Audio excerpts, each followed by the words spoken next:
Y a todas los que nos acompañan hoy a través de estos mecanismos virtuales. El agradecimiento también a nuestros amigos panelistas que una vez más comparecen a nuestro llamado y que van a tener a su cargo animar esta sesión, a Óscar Botinelli y Rafael Sanseviero. Estamos desarrollando la segunda sesión del 49 Foro de Debate de la Fundación Trías, donde quisimos abordar la situación política a través de la observación, primero del gobierno y después de la oposición. Y hoy nos vamos a sumergir en el tema de la oposición o las oposiciones en plural. Los panelistas abordarán el tema, tal vez haya más de una oposición, teniendo en cuenta los clivajes entre izquierda política y social, y dentro de las izquierdas las distintas expresiones, porque muchas veces la oposición solo se reduce a la expresión, si se quiere, más mayoritaria de la izquierda progresista, que es el Frente Amplio, pero hay otras, no tendrán presencia parlamentaria, pero están presentes en el terreno de lo social. Y sin duda que este tema concita tanta o más interés y avidez que el primero, porque las dudas pueden ser mayores o tal vez nos lleguen más de cerca que las que se despiertan con la caracterización y la visualización del gobierno. Ustedes saben que nosotros esta vez elegimos como dinámica pedirle a dos compañeros de amplia trayectoria, solvencia, capacidad de observación de los fenómenos políticos y sociales que vieran desde su perspectiva estos dos temas. Y por eso repetimos los paneles, cosa que no es habitual, porque nos parecía que tanto el abordaje de la situación del gobierno como la de la oposición tenía que hacerse a través de los mismos ojos. Yo les voy a contar un poco, o repasar cómo va a ser la dinámica. Va a abrir las exposiciones Óscar Botinelli, después va a complementar Rafael Sanseviero, va a haber un segundo turno de los expositores, y después vamos a abrir el espacio de las preguntas. Las preguntas se van a hacer vía chat, y yo les tengo que pedir que en el chat, cuando son preguntas, ustedes especifiquen con claridad que se trata de una pregunta, ¿no? Que pongan la palabra pregunta y después formulen la pregunta. El chat también puede recoger reacciones, impresiones, comentarios, pero la idea es que no se nos mezclen comentarios con preguntas, porque si no se hace difícil después poderlas transmitir. Hecha esta introducción, yo dejo a Óscar que, bueno, exponga en primer término. Adelante, Óscar. Bueno, buenas noches. Agradecimiento nuevamente a la Fundación Trías. Saludos genéricos porque veo muchísimas caras conocidas, algunos que hace tiempo no veía, otros por lo menos que los vi hace 2 semanas acá. Y la otra aclaración es que si a alguien que no haya oído la primera le interesa lo que yo dije, resúmenes que alguno ha hecho por ahí, y lo que dije, bueno, puede ser mera coincidencia. En general, hay resúmenes que dicen lo que el que oyó quiso que yo hubiera dicho.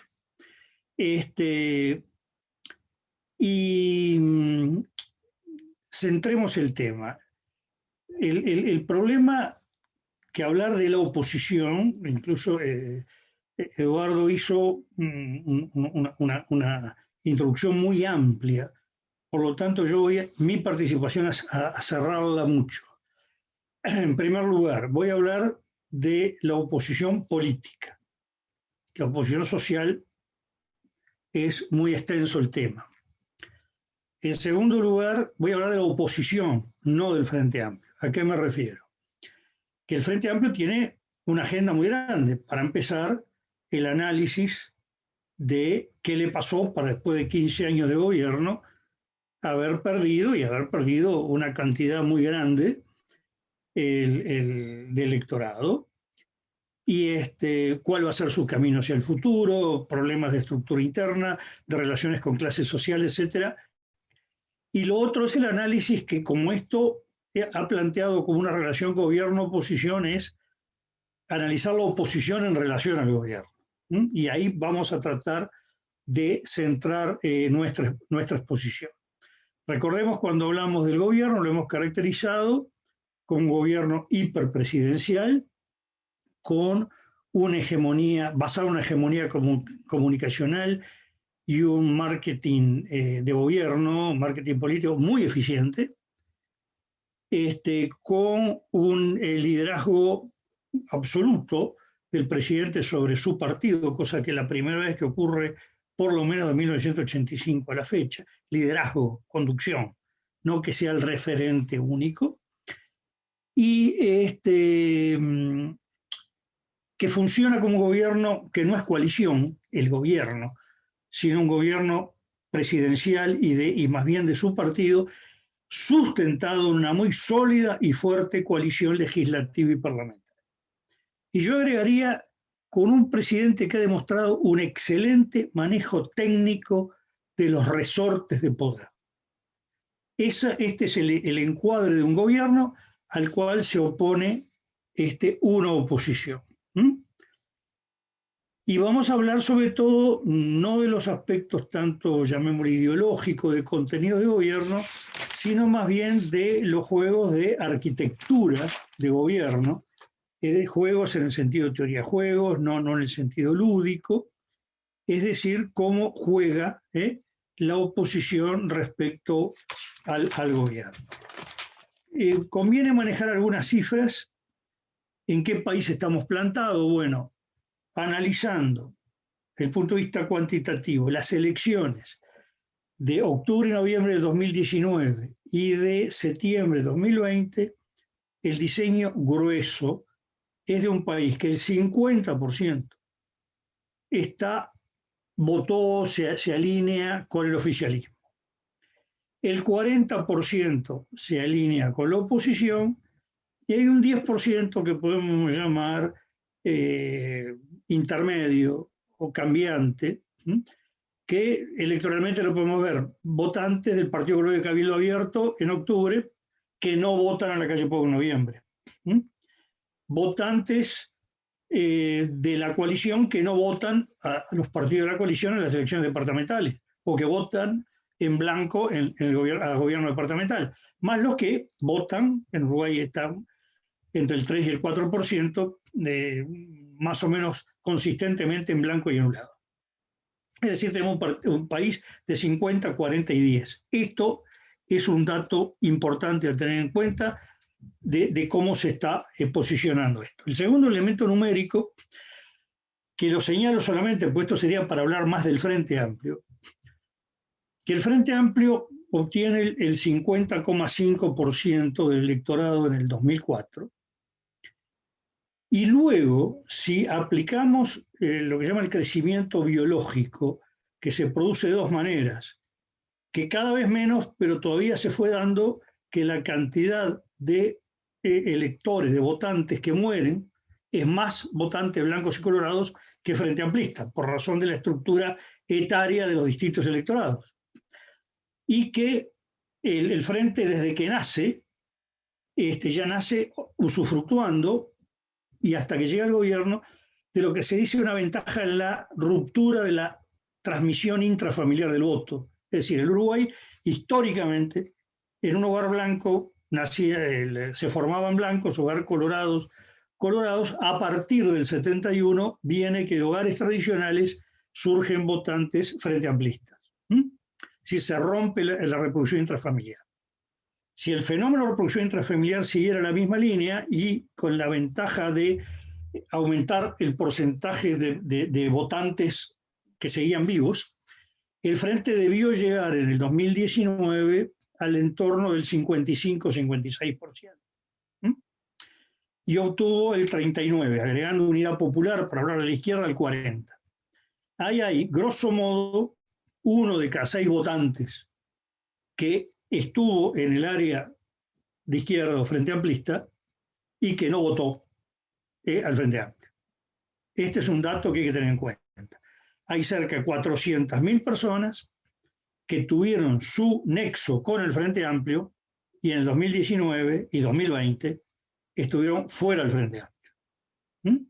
Casi todo o votando en blanco anulado, pero muy poco porque no se movió demasiado ese universo, o más bien se pasaron a votar a alguno de los otros partidos que confluyeron en lo que se le ha llamado la coalición multicolor. Este es un dato insoslayable también. Si el Frente Amplio no solo tiene problemas de que ha quedado reducido el espacio que llegó a tener a partir del 2004, sino que además tiene un espacio muy grande.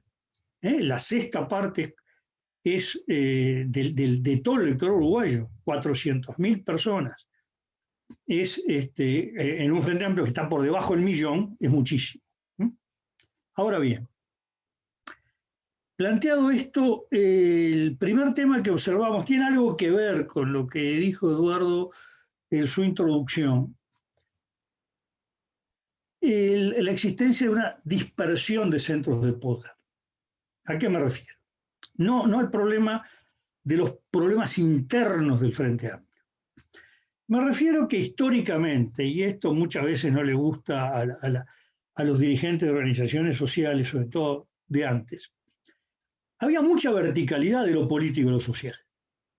Es decir, las estructuras políticas, algunas veces el Frente Amplio como tal, muchas veces sus grandes centros de decisión, los grupos que conformaban la corriente que más o menos se correlacionaba con la tendencia revolucionaria en el plano sindical, o el Partido Comunista y sus aliados, lo mismo el Partido Socialista, tenían una línea, digamos, como de transmisión hacia lo social.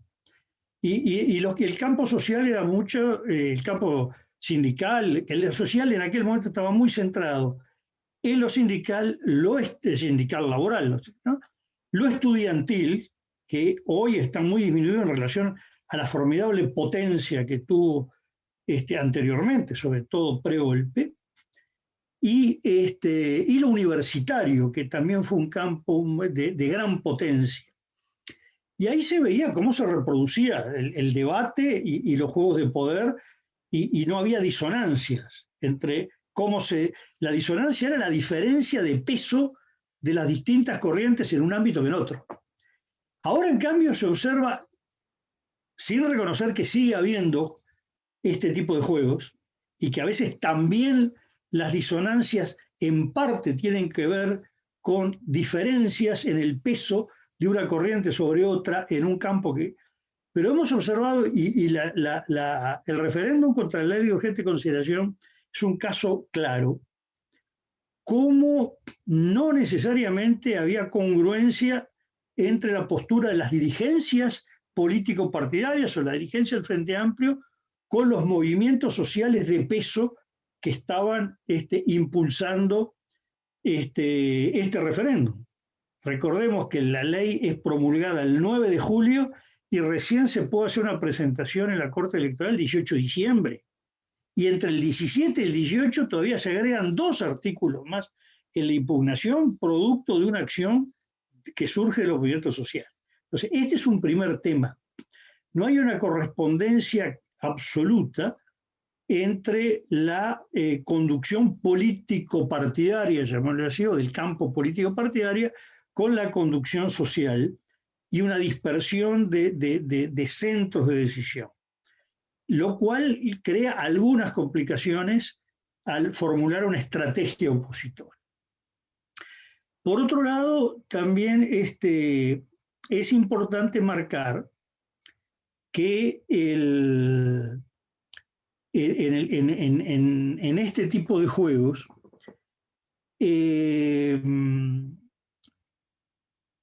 hay que tener claro que a veces se tiene claro y otras no. Ser oposición sin haber sido gobierno es una lógica, no tiene nada que ver con ser oposición inmediatamente después de ser gobierno. En el primer caso, toda la oposición es confrontar el modelo existente contra un modelo ideal. Y los modelos ideales pueden ser muchos y cada cual tiene el suyo. Una oposición post-gobierno es confrontar el modelo presente de gobierno con el modelo anterior de gobierno, o los modelos, como se quiera llamar, pero es 15 años que recién acaban de pasar, además. Y por lo tanto el juego es completamente distinto, porque ya no existe una libertad total para cuestionar lo que se hizo el gobierno. Eso se vio específicamente en la interpelación del Frente Amplio a través de Gonzalo Sibila a la ministra Susana Arbeleche, sobre todo cuando aparece el cuestionamiento a las exoneraciones tributarias, que el discurso del Frente iba más referido a estas exoneraciones tributarias que había dado ahora, sin entrar mucho si se estaba a favor o en contra del concepto global de exoneraciones tributarias, porque resulta que las había aplicado el Frente y reforzados a través de la reforma tributaria.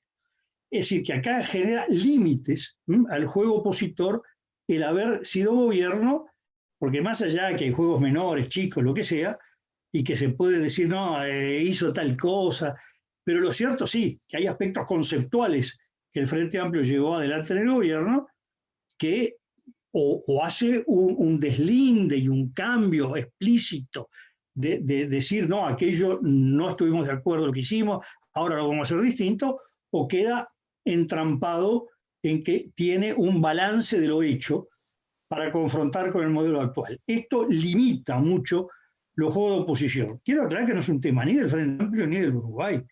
Toda oposición que en un cambio fuerte que se pueda dar, le pasa exactamente lo mismo. Para empezar, para España, en España era lo mismo el Partido Socialista Obrero Español antes de 1982, enfrentando a Adolfo Suárez y a Leopoldo Calvo Sotelo, que el PSOE 14 años después, cuando va a ser oposición a José María Aznar después de haber gobernado 14 años. Estoy hablando estrictamente del tema juego, gobierno, oposición.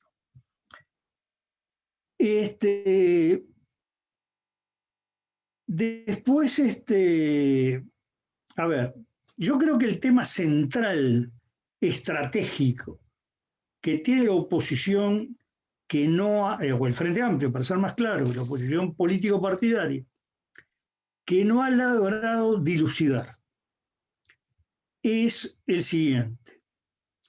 Hay dos objetivos que se pueden perseguir. Uno es el de la divisoria de aguas, y acá estoy usando una palabra muy cara a los discursos de Sereñi.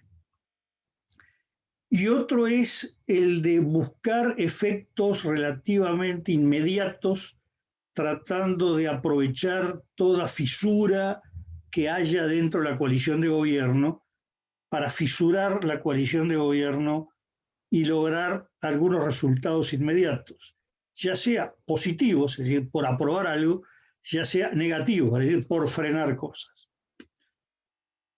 Y lo que no es muy útil a la larga es jugar indistintamente a lo uno y a lo otro, porque en general la historia comparada, y estoy hablando no solo de Uruguay, lleva a la conclusión que cuando se juega más a lo táctico que a lo estratégico y se hace un camino hacia un lado y luego hacia el otro y luego hacia uno, se termina empatando en el freno, en la no obtención de resultados, ni para un lado ni para el otro.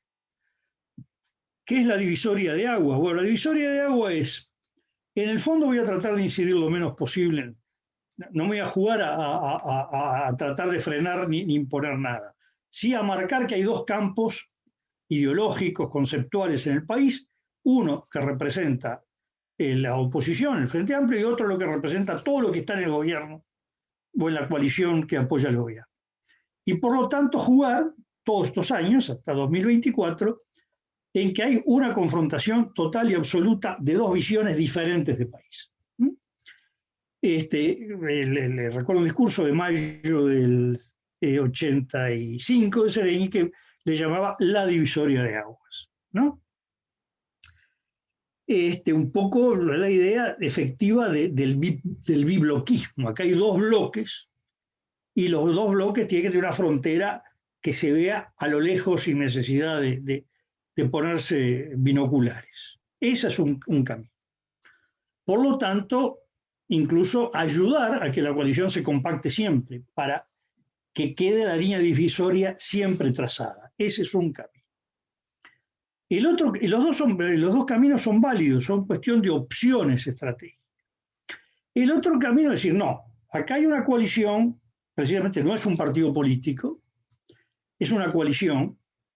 Esa coalición ni siquiera se ha constituido efectivamente como coalición de gobierno, es decir, no hay una mesa que se reúna periódicamente y que acuerde todos los problemas del país. Eso lo detallamos bastante hace 2 semanas en la charla anterior, y que se observa con mayor claridad, sobre todo en la política exterior, que el Poder Ejecutivo tiene mucha libertad, pero también en la conformación del gobierno, la designación de los ministros, y no existe, por ejemplo, aquella rutina que hubo en el periodo que se llamó de la concertación, los 3 primeros años de Gobierno Sanguinetti, que prácticamente todas las semanas se reunían en Suárez de noche, Sanguinetti con Tarigo, representando al Partido Colorado, con Wilson Ferreira, con Seregni y con Humberto Sigán de la Unión Cívica. O después, segundo gobierno Sanguinetti con Volonté, o gobierno de la calle con Valle y con Pacheco, también dentro de su partido, con Gonzalo Aguirre, en diálogo bilateral, otro con Carlos Julio Pereira, o el gobierno de Valle, sobre todo con un juego Valle, Sanguinetti y Lacalle. Que hay una comunicación muy fluida, no quiere decir que hubiera entendimiento total, sino que todo el tiempo se estaban comunicando. Esto aquí no se ve con esa fluidez, lo cual genera, yo le he llamado debilidad posicional, en un término que es sobre todo ajedrecístico, y el ajedrez se traslada, o militar, y de ahí se traslada hacia la política. No quiere decir que el gobierno esté débil por eso, sino tiene una posición en las piezas en el tablero, de tal manera que pueden generar cierta debilidad en la estructura de la posición. Y lo mismo el haber observado en el plano parlamentario que no hay un bloque monolítico de la oposición. Se vio en la LUC que entre el proyecto que envía el Poder Ejecutivo y el proyecto que se aprueba hay algunos cambios, algunos muy importantes. El proyecto inicial lleva a la desmonopolización de los combustibles, lo que termina saliendo es una cosa muy, muy de entelequia, que es más programática que efectiva, que es el estudio de la paridad de precios de importación. Lo cierto es que ahí hubo una coincidencia de todo el Partido Colorado, fue un planteo ciudadano, fue un planteo ballistas, y también de Cabildo Abierto en no acompañar la desmonopolización de combustibles, por lo menos como venía planteada y en el estado actual de ANCAP. No quiere decir que se replantea el futuro. También se saca de la LUC el tema referido básicamente a Internet, a transmisión de datos, que reaparece en la ley de medios, enviado en el proyecto del Poder Ejecutivo. Ahí fue sacado por el propio oficial de gobierno, visto que podía haber dificultades en la coalición, para trasladar el debate a otro ámbito, e incluso para no debilitar la LUC ante la eventualidad de un referéndum. Pero se observó en 2 cosas puntuales, que la coalición funcionó fragmentada, ambos en el mes de noviembre. Uno, la ley de aeropuertos, que es un proyecto de ley, el último proyecto de ley que envía al Parlamento el gobierno Tabaré Vázquez, y que entró dentro de nuestra legislatura, porque fue enviado a fin de febrero del 20, y que el proyecto de Vázquez es acompañado por el Partido Nacional y por vallistas, y tiene la oposición de Ciudadanos, de Cabildo Abierto, del Partido Independiente y del PERI. Es decir, ahí el Frente apareció en la mayoría de la decisión de la ley y parte de la coalición en la minoría en contra de la ley. Y el otro tema es la ley forestal, proyecto de Cabildo Abierto, que es apoyado por el Frente Amplio con la oposición de la totalidad del Partido Colorado, el Partido Nacional y el Partido Independiente. Es decir, la ley forestal está ahora en trámite en el Senado. Es decir, dos casos gruesos de actividad legislativa en que la coalición quedó cortada, donde el Frente Amplio actuó con unos o con otros. Además, fueron cruzadas las coincidencias legislativas del Frente Amplio con parte de la coalición de gobierno y la oposición en otra parte. Es decir, no fueron consistentes. Y lo vemos ahora en la ley de medios, que está un poco postergado, incluso se habían dicho que se iba a votar por partes, primero lo que vea coincidencias y luego dos artículos, el de la cantidad de frecuencias y el que tiene que ver con la transmisión de datos, pero que todo lo demás iba a votar. Bueno, esto se postergó ya por 2 semanas consecutivas en la medida que Cabildo Abierto anunció que va a presentar a ese otro conjunto, no a los dos temas que en sí mismos se definieron como de no acuerdo, va a presentar modificaciones que pueden llegar a ser sustantivas. Es decir, que se está encontrando que hay un campo donde la oposición no es una cosa absolutamente monolítica, donde estén la mayoría absoluta de cada una de las cámaras en todos y cada uno de los casos aplicando la mayoría. Puede ser, sí, en la mayor cantidad de casos, pero estamos hablando de que casos que son no insignificantes.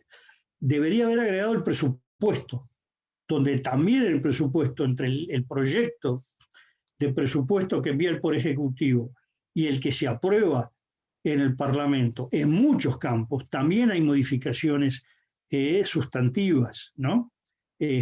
Tanto en LUC como en presupuesto, cambios en tema de vivienda, cambios en tema de ordenamiento territorial, caso del presupuesto, cambio de aportes a la Universidad de la República, y después, bueno, un sinfín de cosas, y no las nombro todas, entre otras, pues el presupuesto entiendo poco y nada.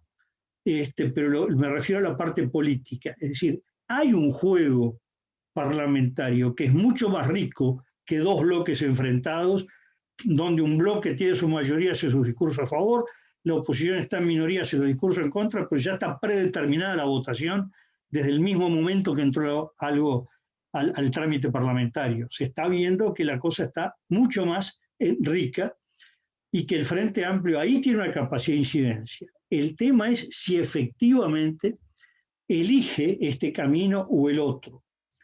Cuando yo digo que veo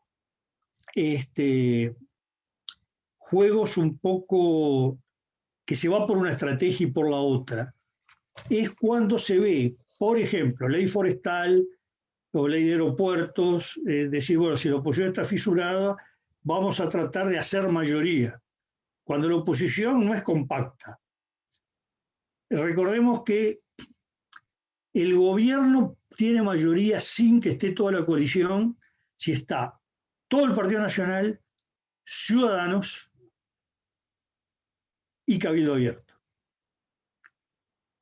Pero si no está Ciudadanos, si no está Ciudadanos, pero sí vallistas y Cabildo, ya no hay mayoría en la Cámara de Diputados, independientemente de lo que haga el Partido Independiente. Y sin tomar en cuenta que el PERI últimamente ha reforzado la mayoría en la Cámara de Diputados. Es decir,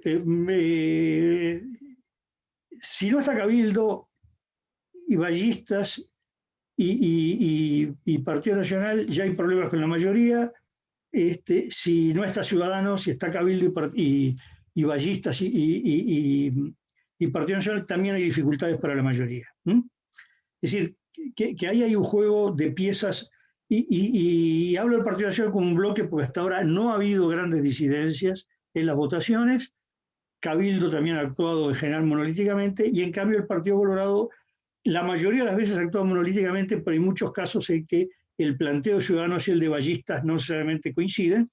Acabo de mencionar, por ejemplo, el caso de la ley de aeropuertos, o por ejemplo el desafuero pedido por al senador Marín Ríos, que también Ciudadanos y Ballistas votaron en lados diferentes. Entonces, y hemos visto que a veces hay actitudes del frente que compactan la coalición y que lo que hay que ver es si es producto de la estrategia que está bien que compacte la coalición, pues lo que se quiere es marcar la línea divisoria entre lo uno y lo otro, o si es que se hizo un juego táctico y resulta que se compactó la coalición cuando en realidad el resultado que se buscaba era otro. Ahí me parece que hay un tema que es muy importante tenerlo en cuenta. Y a veces que no tiene que ver necesariamente con cómo jugar gobierno-oposición, sino con salir al cruce de declaraciones. Yo he puesto, por ejemplo, lo hice en unas declaraciones a caras y caretas, como algo que era ayudar al gobierno a compactarlo, la renuncia al ministro de Desarrollo Social. Es decir, la visión que da el Frente Amplio es Bartol fracasó. Bartol fracasó. Lo cual es coherente con el deseo del presidente y del nuevo ministro de Desarrollo Social, que es decir, empezamos de cero. Es decir, no solo consideran que el Frente fracasó, sino también su antecesor. Por eso lo cambia y ahora viene uno de nuevo a no responsabilizarse de lo que pasó antes. Y por otro lado, cuando esta política del nuevo Ministerio de Desarrollo, del nuevo Ministro de Desarrollo Social, está muy en línea lo que se llevó adelante en la Oficina de Planeamiento, ahora en el Ministerio de Transporte, que es un gran ensamble del Gobierno Nacional con las intendencias del interior.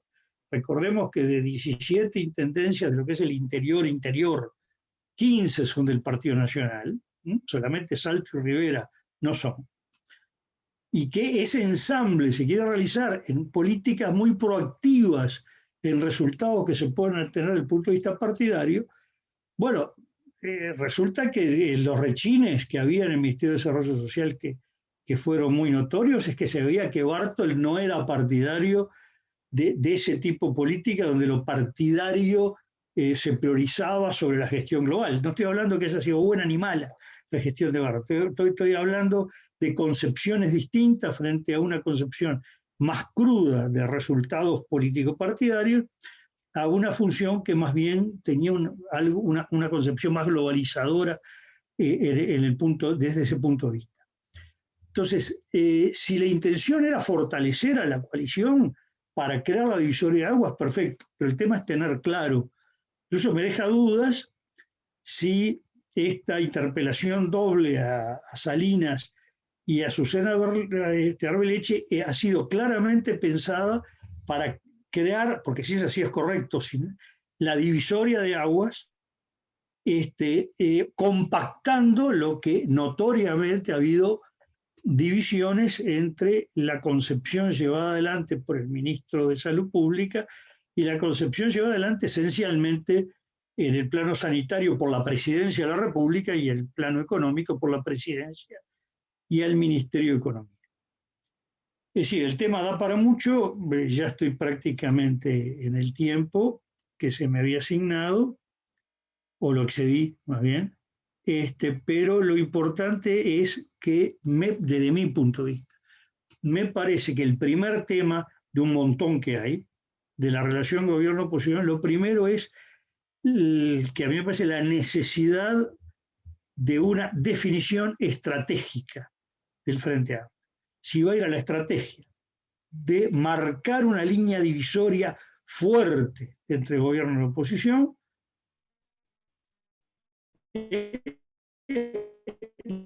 la divisoria de aguas, que es la línea de familias ideológicas, o el Frente juega más a buscar la fisura dentro de la propia coalición para tener efectividad, ya sea en lo que impulse, lo que apoye o lo que frene. Queda, por supuesto, mucho para hablar incluso de con qué grupos del oficialismo, en qué temas el Frente tiene coincidencias y en cuáles tiene disidencias, porque es muy interesante. Hablemos del tema de nueva agenda de derechos, hablemos del tema propiedad de la tierra, hablemos del tema beneficios tributarios, hablemos tema del rol del Estado, rol de las empresas públicas. Vamos a encontrar que la coincidencia del frente en un caso es con uno y en otro está en la oposición total, en la mayor distancia. Es decir, no es que hay un grupo que se puede ubicar más cerca al frente, otro un poquito más lejos y otro más lejos del todo, sino elijamos qué tema y vemos dónde está el degradé, que es muy diferente según el tema que se tome. En uno puede ser más cercano a Ballista, en otros Ciudadanos, en otro aparece Cabildo. Podría haber con el Partido Nacional, lo que pasa es que el Partido Nacional está jugando muy monolítico en torno a la gestión presidencial. Si este monolitismo se fisurara, también habría ahí sectores dentro del Partido Nacional, con lo cual el Frente en un conjunto de temas puede tener más coincidencias que con otros. Por ahora creo que termino, por lo menos después en las preguntas uno podrá ampliar. Y repito, dejo afuera todo un capítulo que da para mucho más de una charla, que es el Frente Amplio en sí mismo, desde el punto de vista de por qué perdió, de con qué sectores sociales se distanció, por qué gente que estuvo con el Frente Amplio lo abandonó, los problemas estructurales del Frente Amplio, estructurales de sectores, estructurales del conjunto del Frente como estructura política, y bueno, incluso diría el tema de las candidaturas presidenciales como un tema separado de lo que es el juego de estructura central del Frente, o de estructuras sectoriales, y bueno, y el camino hacia el 2024. Es decir, queda muchísimo que dejo afuera expresamente porque había que centrarse en una sola cosa. Muchas gracias. Bueno, gracias Oscar por esta primera intervención. Antes de darle la palabra a Rafael, hay una información que está en el chat que mandó Raquel. La primera sesión está ya colgada en el canal YouTube de la Fundación y esta va a estar colgada en los próximos días en ese mismo canal para quienes no la vieron o la quieren repetir la visión de este panel. Rafael, ahora... Si me permitís, Eduardo, sí, ¿cómo no? Paso un aviso. También Adelante. está colgada en Factum, en portal.factum.ui. Pasado el aviso. Bueno, pasado el aviso, con mucho gusto lo recibimos, el aviso, y Rafael, ahora te pedimos intervenir en esta primera ronda. Bueno, acepto, Eduardo. Bueno, gracias. Si no sería un problema, si no aceptaras ahora. No, por favor, acá estamos.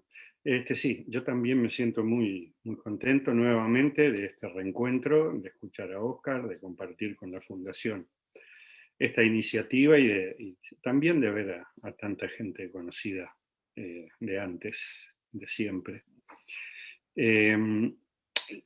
Yo voy a ir por un lado relativamente diferente al que plantea Oscar. En primer lugar, voy a pensar este tema desde la perspectiva de oposiciones.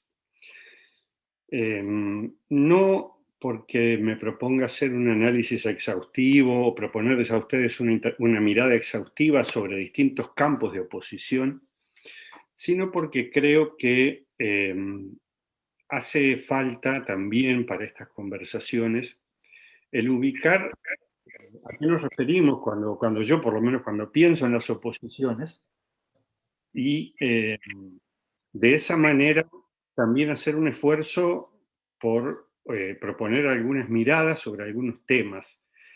sobre todo de cómo yo percibo que están experimentando la política en este momento los distintos campos de oposición. Si no, podría hablar de mí mismo, que me siento parte de ese campo de oposición, pero no se trata de eso. En primer lugar, yo creo que la oposición o las oposiciones son el tema nuclear de la democracia. Y esto lo digo para justificar las opiniones que voy a volcar, en el sentido de que no es posible pensar limpiamente la democracia sin otorgarle el lugar que tienen las oposiciones. Donde no hay oposiciones posibles, lo que no hay es democracia. Entonces, ¿oposiciones a qué? ¿Y cómo experimentan, o cómo yo percibo que experimentan la política de oposición? Bueno, a mí me gustaría invitar a pensar en un archipiélago de enclaves sociales, organizaciones, partidos políticos, espacios de comunicación que se oponen a algo que excede mucho al Uruguay, pero que incide directamente, como de alguna manera lo planteé en la charla pasada, que se oponen a la radicalización capitalista que está en curso, que vivimos cada día con nuevas noticias y nuevos episodios, y que tiene como sus principales características la profundización de las injusticias, la degradación de la democracia, el auge de la necropolítica, el auge de las resoluciones y de las propuestas de orden binario, y si quisiéramos llevarlo a un término absoluto, pensando en el cruce con lo ambiental, la radicalización capitalista es un ataque sistemático, creciente y en muchos aspectos exitoso a las propias condiciones de vida. Entonces, en este sentido, yo tengo 3 palabras de las cuales he colgado algunas ideas que son sobre las que quiero hablar para proponerles algunos problemas que yo percibo en las oposiciones. Me gustaría hablar de las formas de resistencia y de las formas de reexistencia que emergen en este proceso, tanto a nivel global como en sus aterrizajes nacionales. Las 3 palabras que tengo allí son fair play, penumbras y autocrítica. Voy a empezar con juego limpio, ya hago la traducción y dejo de usar el fair play. Y voy a hacer referencia a una experiencia, no una anécdota, sino una experiencia política que de alguna manera para mí condensa uno de los problemas que quiero traer aquí.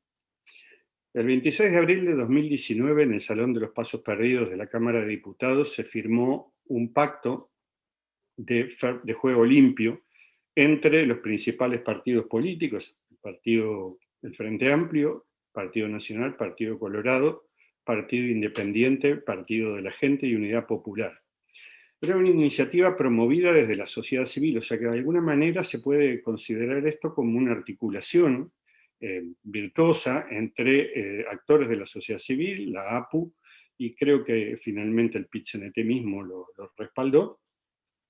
Y se firmó rápida y fácilmente, se encontraron las palabras, se encontró el escenario, se encontraron las personas que podían hablar en esa instancia, con el auspicio y el apoyo de Naciones Unidas, de la Fundación Astur y de la Fundación Friedrich Ebert, donde se desarrolló, además de la firma del pacto, que consistía básicamente en intentar hacer, voy a usar una palabra que ahora está muy de moda, intentar hacer un blindaje del sistema político uruguayo frente a los fenómenos de degradación de los procesos electorales que se estaban constatando y comprobando como permanentes en muchos países de la región, Estados Unidos, Europa, etc.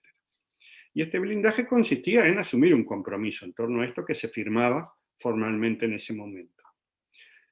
El acto transcurría de una manera bastante previsible, nadie le daba mucha bolilla a lo que se decía, y había oratorias muy largas, hasta un momento en que sorprendentemente se prendieron todas las cámaras en la mitad de una oratoria y se dirigieron a la entrada del Salón de los Pasos Perdidos, por donde ingresó sonriente y levantando la mano Juan Sartori.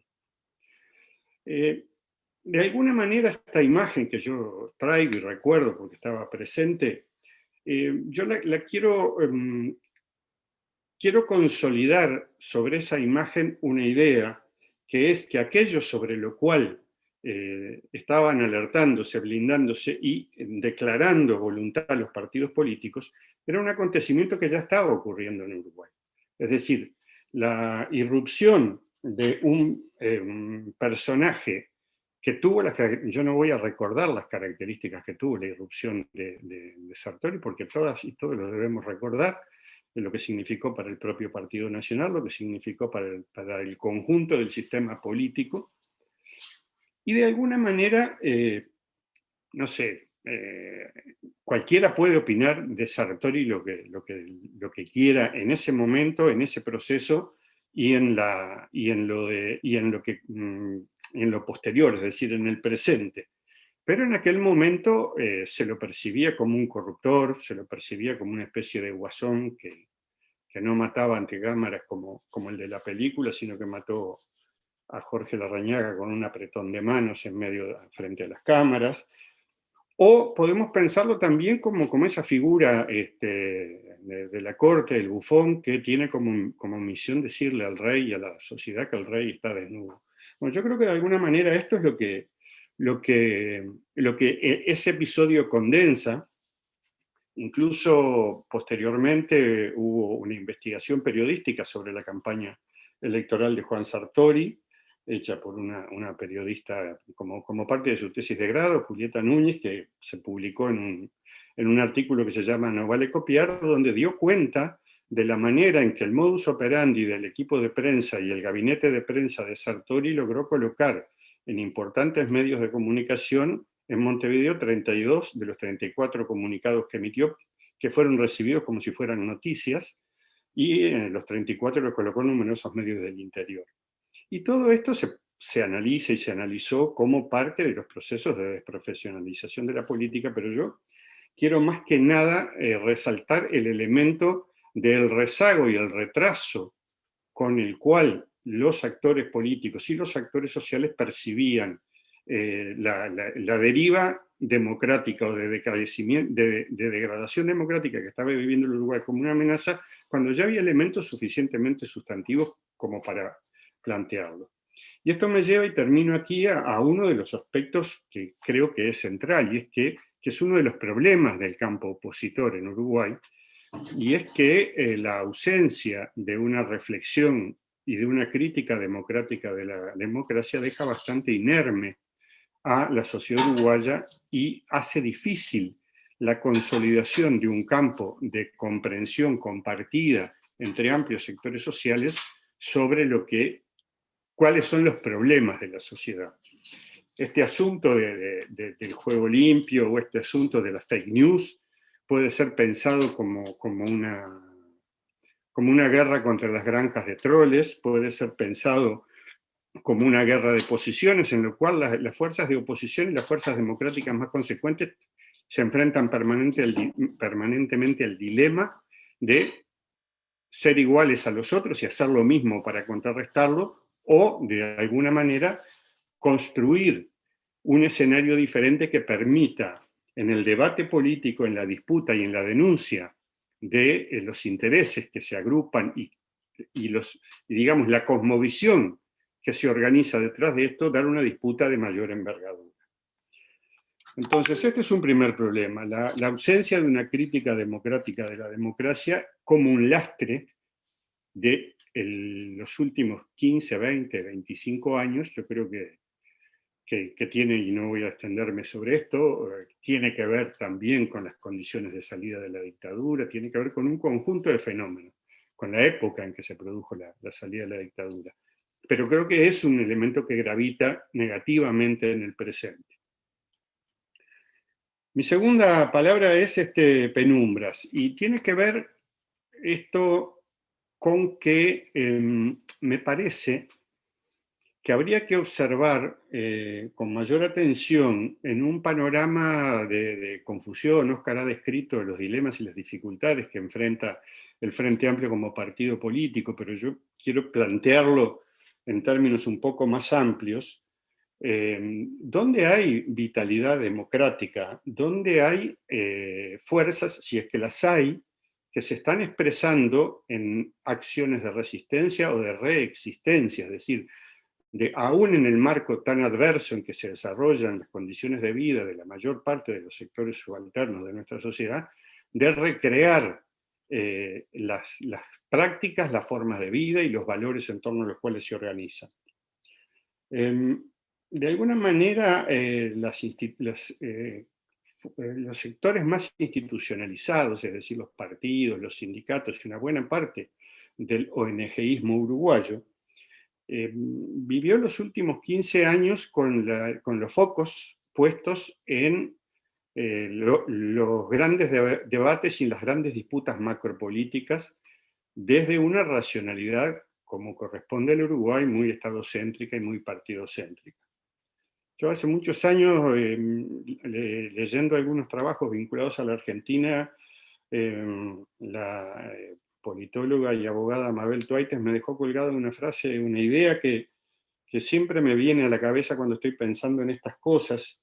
Y ella escribió después de la crisis del 2002 y de la emergencia de las múltiples formas de organización y de autoorganización social, un ensayo que se llamaba La autonomía como búsqueda y el Estado como contradicción, y decía de una manera muy precisa que la política social y la política pública es el resultado de un problema que es promovido desde la sociedad, o que es detectado en la sociedad, pero es promovido socialmente, pero que al convertirse en política pública adquiere la racionalidad, los tiempos y los modos del Estado, y en esa medida se distancia de una realidad que va mutando permanentemente y que se va transformando permanentemente. Yo me acuerdo a veces de la entrada de los generales triunfantes en Roma bajo palio y en triunfo, y que tenían un esclavo atrás que le decía cada pocos metros de su recorrido: cabe necadas, es decir, no te olvides que algún día vas a caer. Bueno, yo creo que nuestras políticas públicas deberían, y nuestra gestión de políticas públicas, deberíamos asignarlas con la idea de que por mejor que lo hagas en algún lado, lo estaremos cagando, porque en realidad, de alguna forma, esa tensión entre la percepción que da origen a la política y el devenir social es algo que necesita otro tipo de política. Entonces, en relación a esto, a mí me gustaría hacer un repaso, y ahora me puse a anotar simplemente algunos lugares de la sociedad uruguaya donde yo conozco, estoy en contacto o tuve noticias de que existen formas de resistencia y formas de resiliencia y formas de reexistencia que implican el despliegue de energías vitales que son absolutamente imprescindibles para construir una concepción y una perspectiva de resistencia más global en términos de lo que planteaba al principio, que es la radicalización capitalista. Voy simplemente a nombrarlos, que es obviamente, en este campo, lo primero que a uno le viene a la cabeza son los pilares históricos de los movimientos sociales uruguayos. Sí, el movimiento sindical, el movimiento estudiantil, el movimiento cooperativo, que ha tenido las dificultades y afronta las dificultades hoy por hoy, junto con la Intersocial Feminista y algunos otros del campo político, en torno a la LUC. Pero no me quiero referir a esas peripecias o esas problemáticas, sino que me quiero referir a todo lo otro, a lo que, según me parece, y por eso digo penumbra, quedó y queda habitualmente fuera del foco de observación de quienes piensan la política y sobre todo de quienes piensan la existencia de la sociedad. Digo a la carrera, todas las contaminaciones feministas que sacuden y atraviesan a nuestra sociedad. Las formas de autoorganización populares para el sostenimiento de la vida, ollas, merenderos, organizaciones de consumo, organizaciones de semillas, organizaciones de autodefensa de las mujeres frente a la violencia. Todo el amplio campo de lo ambiental, que va desde las organizaciones que se oponen a determinadas decisiones políticas hasta aquellas otras que enfrentan en el campo transnacional la voracidad de las corporaciones. Todas las acciones de lucha por el territorio, que son permanentes en nuestra sociedad. todo el campo de la lucha por los derechos humanos, en lo que tiene que ver con la memoria, con la justicia, que es un campo permanentemente recreado generacionalmente como pocos otros. Todo el campo de la agroecología, las comunidades autogestionadas a nivel del arte y del pensamiento, formas de defensa del acceso a la información pública y otras expresiones de vigilancia social, las radios comunitarias y otras formas de comunicación alternativa, los pueblos originarios, las luchas contra la xenofobia y por la defensa de los derechos de la transterritorialidad. Débilmente, algunas resistencias a la aporafobia, formas de resistencia contra la violencia de Estado, los cuerpos que se ponen en acción para ocupar el espacio público, los territorios o encontrarse en antros para expresarse y reunirse de nuevas maneras. Y todo lo que podríamos considerar que está en el campo, en los márgenes. Los locos, todas las luchas de lo trans contra el binarismo, todo el tema de la trata, todo el tema del trabajo sexual, del trabajo doméstico, del trabajo rural.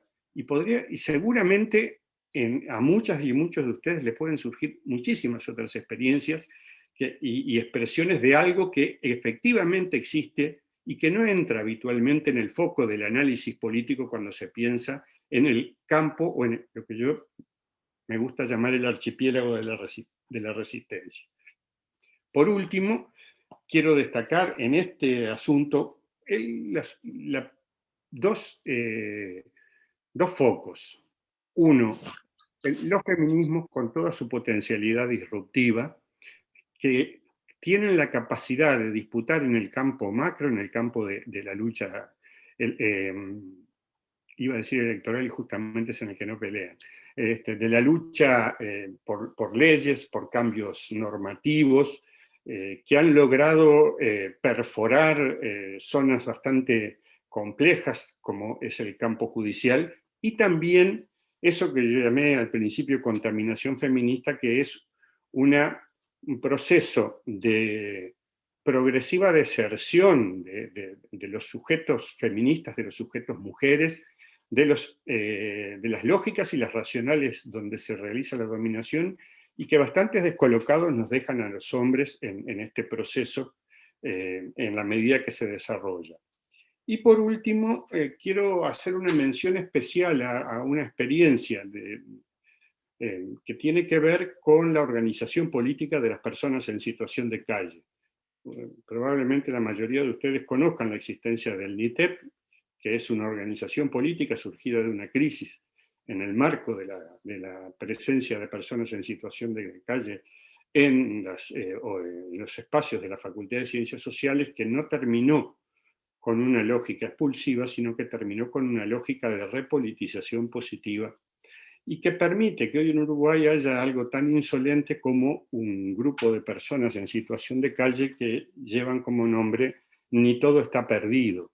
Es decir, tienen la insolencia de resignificar su condición, de resignificar simbólicamente y materialmente esa condición que está vinculada a lo pichi, al homeless, al que está en la calle, al que está sucio, y decir, nosotros también pensamos que ni todo está perdido.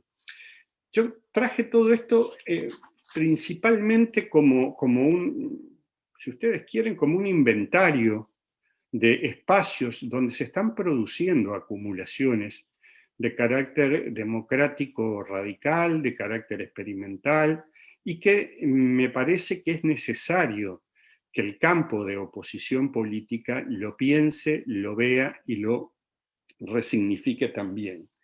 Y termino este núcleo temático diciendo que la oposición política actual, hoy así del Frente Amplio, se ha sentido muy incómodo con la relación con este campo. Principales figuras del Frente Amplio han sentido la necesidad de decir públicamente que el Frente Amplio no es el mandadero de las organizaciones sociales, que es independiente. Cuando este tipo de mensajes se constituyen en mensajes centrales de la fuerza política, se está de alguna manera definiendo un campo posible de comprensión de la realidad y de alianzas políticas, a mi juicio, muy limitado. Por último, voy a terminar con lo que tengo más o menos pensado en relación al tema autocrítica.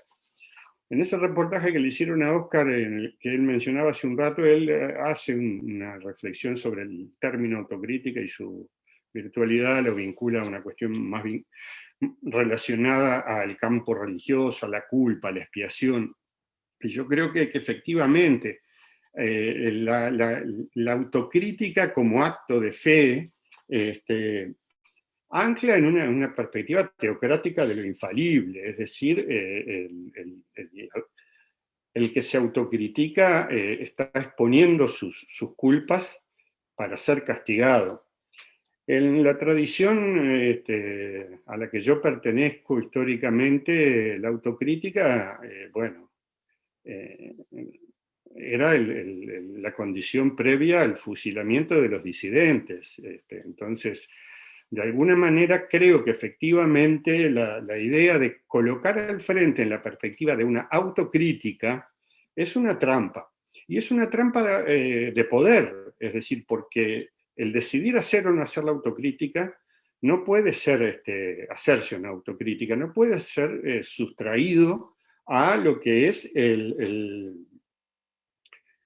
los ejercicios de poder reales, porque el Frente Amplio decidió postergar la autocrítica, pero numerosos principales dirigentes salieron a dar sus opiniones públicamente y a construir sentido de crítica a lo que pasaba. Entonces, es una trampa relacionada con actos de poder. Por lo tanto, yo más que pensar en la autocrítica, y por eso lo coloqué como un tema para cuestionarlo, porque creo que es infértil, es dónde colocar el foco. A mí me parece que uno de los problemas es que en este momento donde las democracias, incluso las progresistas, han dado lugar a gobiernos tan abrumadores que provocan espanto, que provocan pavor, que provocan perplejidad y desconcierto en la relación con las sociedades, donde aparecen gobernando en buena parte de los países de América personalidades groseras y toscas, y me parece que no es casualidad que la falta de sutileza y de delicadeza sea el lugar, las figuras hacia las que converge la consolidación de grandes corrientes de opinión antidemocráticos o de capitalismo radical. Pueden pensar en todos: Macri, Bolsonaro, Piñera, Duque, Bukele, y por cierto, Maduro y Ortega, y Lacalle. Es decir, sin negar absolutamente nada, y comparto 100% el análisis de Óscar sobre cómo maneja este proceso de conducción política hasta ahora de la coalición el presidente Lacalle, no deja de ser una figura esencialmente tosca desde el punto de vista de lo que es un fluir democrático, y ahí está a la vista esa sistemática negativa a aceptar cualquier diálogo con cualquiera que no esté dispuesto a avenirse a su visión, incluyendo los actores de la coalición. Yo creo que frente a esto, el foco no puede estar puesto en la segunda ola. Es decir, las segundas olas que han venido de progresismo en la región, Alberto Fernández, Arce, o si podemos considerar como parte de esa segunda ola, aunque no estoy seguro, todo el enorme despliegue del apruebo en Chile, es decir, el restablecimiento de un sentido político virtuoso, positivo, no fue sin algunos quiebres con algunas tradiciones anteriores. Incluso me animo a preguntar y preguntarme qué quiebres podrán facilitar que Lula se convierta efectivamente en el aglutinador de la oposición a Bolsonaro, porque ese es el núcleo problemático. Entonces, yo quisiera dejar planteado en relación a esto lo siguiente. A mí me parece que nosotros no podemos dejar de mirar hasta qué punto el progresismo, y puedo hablar principalmente de Uruguay, pero no solamente, favoreció la acumulación de poder material y simbólico de los adversarios que terminaron derrotándolo, y que no tienen ningún problema en jugar en el actual marco de decadecimiento democrático hasta el límite que necesiten para lograr sus objetivos. Es decir, ¿dónde se puso, digamos, qué campos de disputa eligió el progresismo mientras gobernaba? Porque para nosotros gobernar es hasta antes de ayer. ¿Qué campos de disputa político, no de gobierno, sino de disputa político eligió o no eligió el progresismo, que de alguna manera construyeran una base social, política, de conciencia, de reflexión y de sentimientos que permitiera, o que nos pueda permitir construir un nuevo sentido, no para una segunda ola electoral, sino para una ola de resistencia más amplia y más matizada. Yo creo que el foco político puesto por el Frente en su momento, algunos focos políticos puestos por el Frente en su momento, fueron verdaderamente desacumuladores.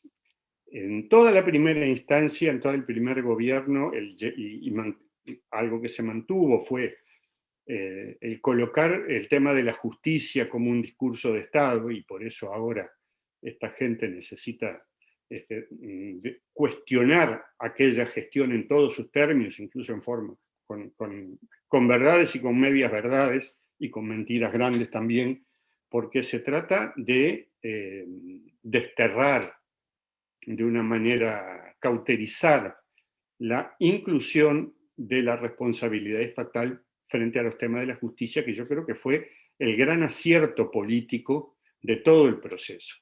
Pero al mismo tiempo, y contradictoriamente, los temas del orden, los temas de la seguridad y sobre todo los temas del continuismo.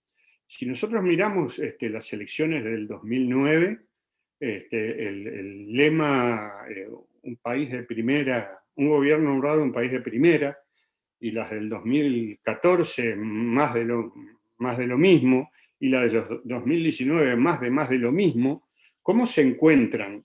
¿Cómo se encuentran con esta sociedad, no solo en términos generacionales, sino sobre todo en términos vitales, con esta sociedad que se ha ido transformando, y que se ha ido transformando en buena medida positivamente en función de las políticas que desplegó el Frente Amplio?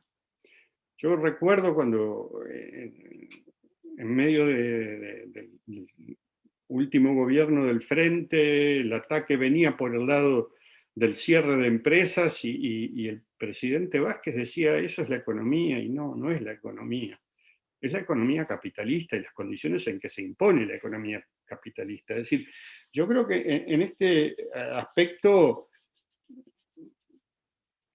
Óscar decía el otro día, no importa tanto, no, el otro día no, en ese mismo reportaje decía, no importa si el Frente hizo o no hizo a los efectos del resultado electoral, sino cómo siente la gente los fenómenos vitales. Bueno, yo creo que ese cómo siente la gente y cómo se siente en relación a las posibilidades de construir una vida diferente tiene que ver con las condiciones materiales, con las expectativas frustradas, y también con una repolitización regresiva, que me parece que es uno de los asuntos centrales sobre los cuales el campo de oposición tiene que pensar. Es decir, ¿cuáles son los elementos nucleares de la repolitización regresiva que lleva a que en buena parte de América Latina, y también en Uruguay, estas personalidades toscas se conviertan en grandes líderes políticos que pasan a conducir los estados?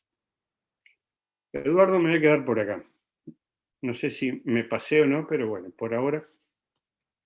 Bueno, nosotros habíamos planteado una dinámica que creo que tenemos que mantener, que luego de esta primera ronda damos paso a unas mini intervenciones de los panelistas, para después sí recoger las preguntas. Ya hay algunas que están en el chat.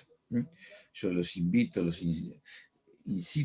a que pregunten, y entonces le voy a pasar el turno a Óscar para que brevemente haga un comentario sobre lo que planteó Rafael o sobre, continuando con su intervención y su enfoque.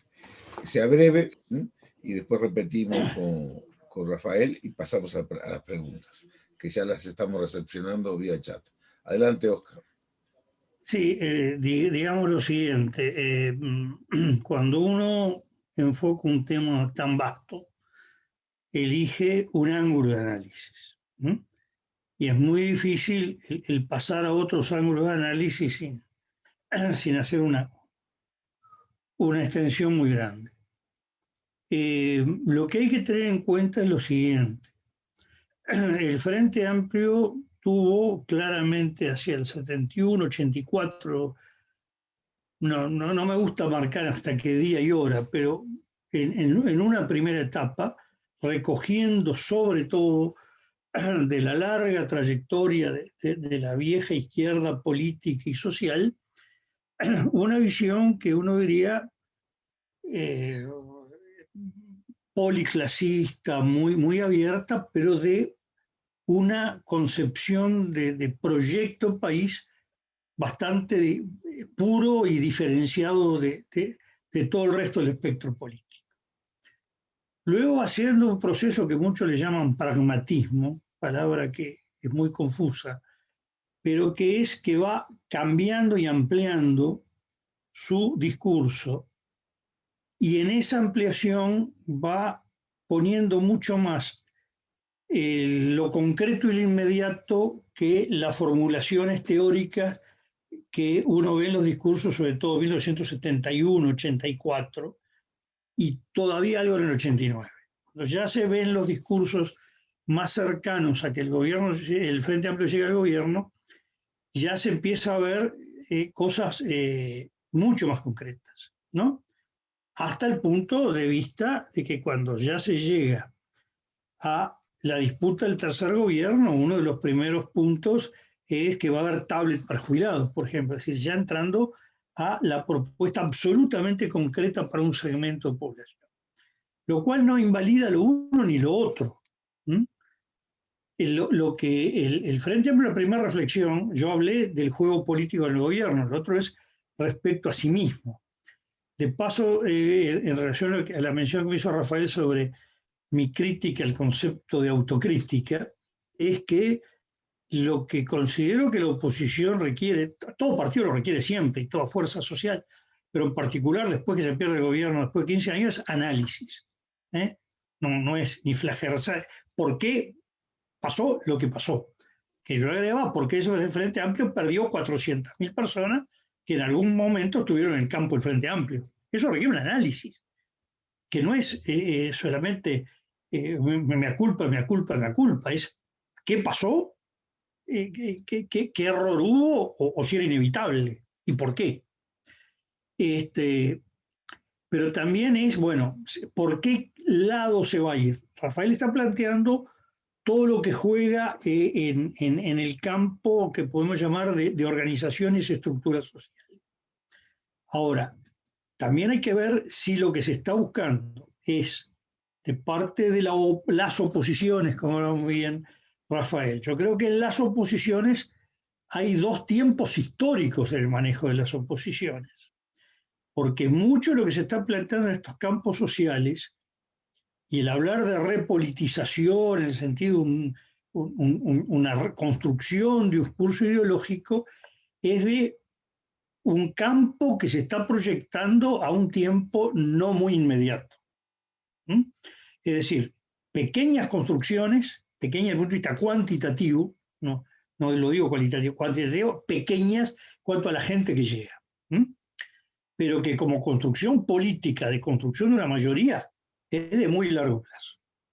Otra cosa es la acción política, que se ve sobre todo a través de las fuerzas en el campo político partidario y de la acción en el plano parlamentario y el debate que queda centrado ahí, que está en el juego de la etapa histórica presente. Y claramente los públicos a los que se dirige, el conjunto de gente a la que se dirige, es de magnitudes muy diferentes. El pequeño, como se puede ubicar, bueno, el discurso del Frente Amplio en 1971, ni hablar de la izquierda 1966. Bueno, uno se dirigía al 10% del país. El Frente Amplio no llegaba al 20%. En cambio, el discurso del Frente Amplio en que se consideran derrota es el 40%. Llegó a un 50% que podía ser más.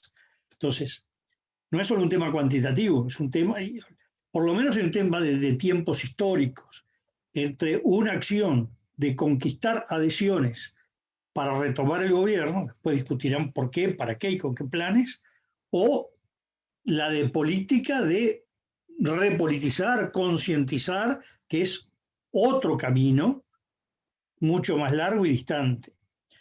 Y a su vez hay que ver que desde el punto de vista de diseños conceptuales e ideológicos, el Frente Amplio tiene un abanico muy grande de concepciones en ese aspecto. Y muchas de ellas yo diría que no fácilmente compatibles, ¿no?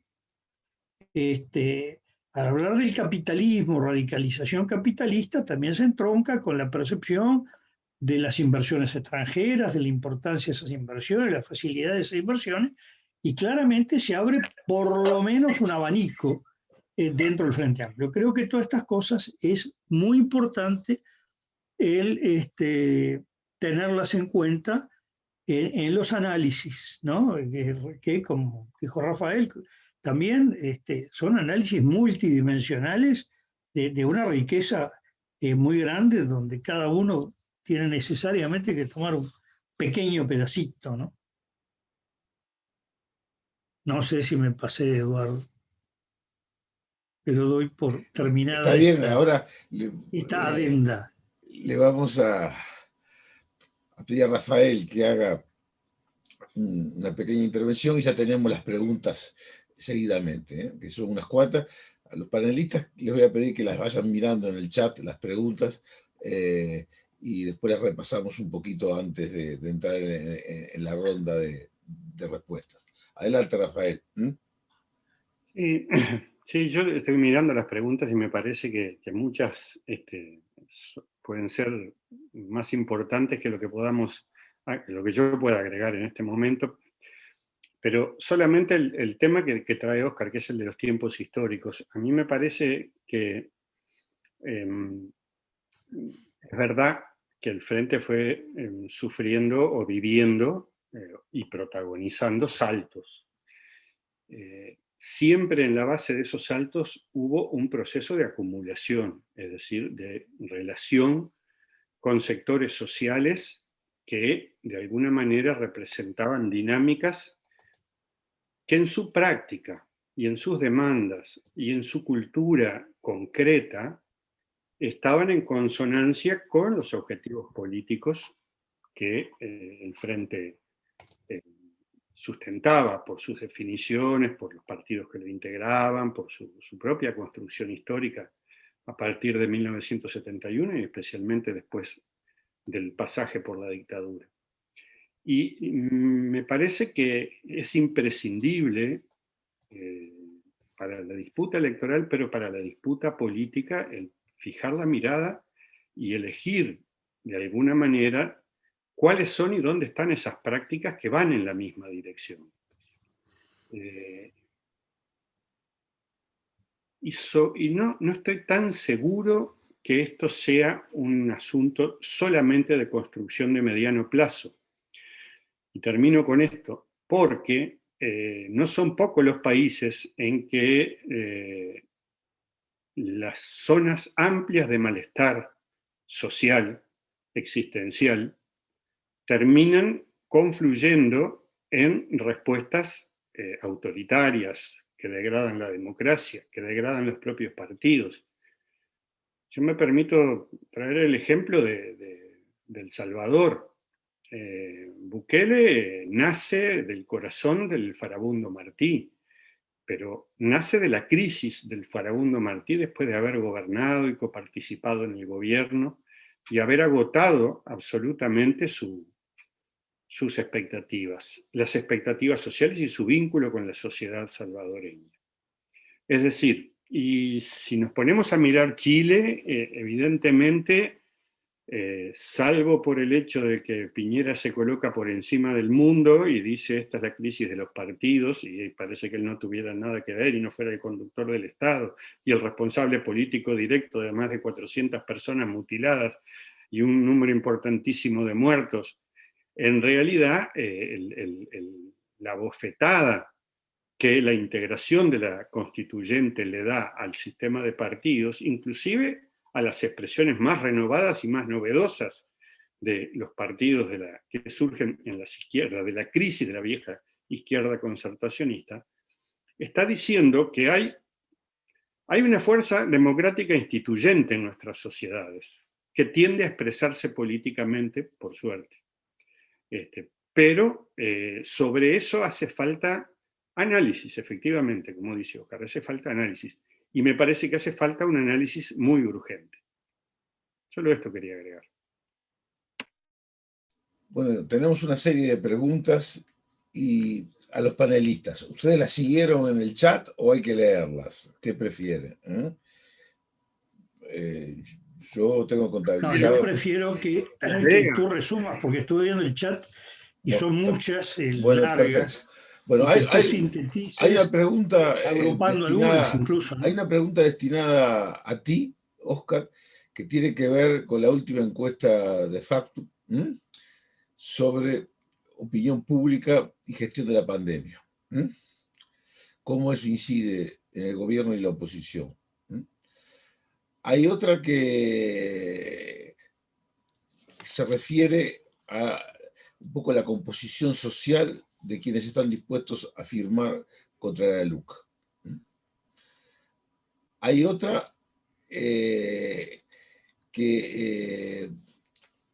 se centra en el tema de que hay una mayoritaria participación de jóvenes en las oposiciones que describía Rafael, más que en los partidos políticos. Hay otra pregunta que formula David Radinovich. ¿Qué pasó con los votos prestados si consideramos que la izquierda y la derecha son porcentajes chicos en la sociedad y hay grandes fluctuaciones? ¿Cómo las fluctuaciones inciden? Esas son las preguntas que yo rescato, se las traslado a ustedes y bueno, en la media hora que tenemos, ustedes se desenvuelven tratando de responderlas. Así que, no sé, ¿empezás tú, Oscar? Bueno, a ver, la gestión de la pandemia. Dejemos de lado algún titular que, como pasa siempre con los titulares, desbalancea para el lado del que titula. Lo importante de la pandemia es el siguiente. Mediados del año pasado, estábamos con 0 muertos durante varios días, en un momento 12 casos cursando la enfermedad, y había un 83% de conformidad con la gestión del presidente y del gobierno. Hay un consenso. Ahora, el dato tiene un mes y un poquito más.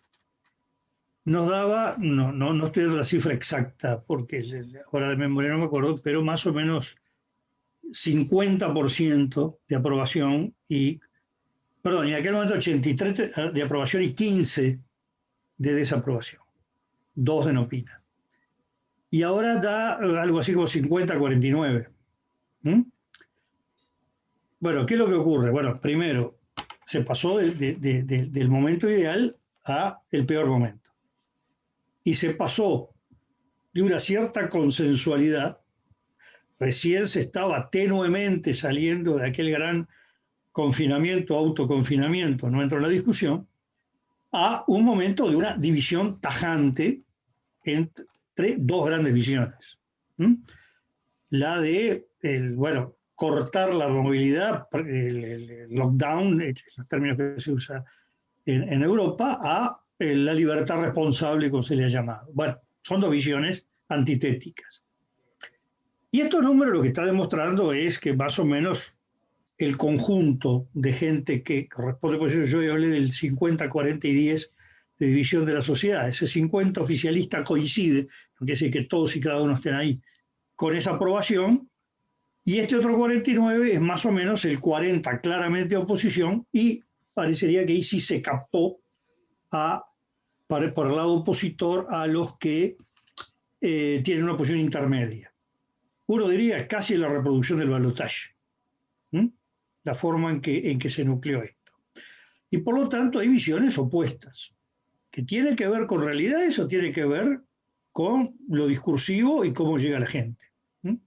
Sobre la pandemia creo que lo que hay que ver es esto. Ahora, claramente estamos en una sociedad de poco diálogo entre dos posturas enfrentadas. Después, sobre composición social de los firmantes, la respuesta muy simple, no tengo estudios de cómo es esa composición social. Sobre la participación de los jóvenes, bueno, acá hay un problema que hay que tener. Si el tema es participación, porque una cosa es adhesión y otra participación. La participación tiene que ver con el activismo político y con la movilización. Lo que se ha visto últimamente, y estamos hablando aún en los periodos de la pandemia light, en el periodo que habíamos aflojado el confinamiento y todavía no nos había venido la oleada, es que hay algunos colectivos o temas, como se quiera llamar, que han demostrado en los últimos tiempos una gran capacidad movilizatoria. Temas de género, temas de equidad, temas de diversidad, temas de derechos humanos, han demostrado una capacidad muy alta de movilización.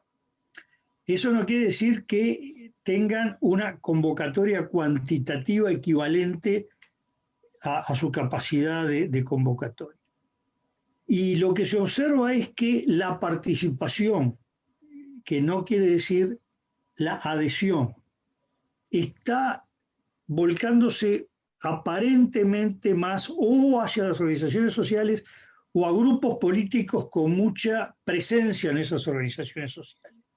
Ahí conviene hacer una distinción tan tajante, porque hay muchos sectores políticos y actividades sociales que son las mismas personas, digamos, para decirlo de alguna manera. Creo que en parte tiene que ver con un tema de idealidad, es decir, un problema que tiene una fuerza política, un partido político, una estructura cuando llega al gobierno, es que ya no está jugando con el mundo que habría que construir, está gobernando, está tomando medidas concretas, ¿no? Y se pierde mucho la mística. Este es un fenómeno connatural, aún en procesos revolucionarios, cuando se tarda mucho más en perderse la mística.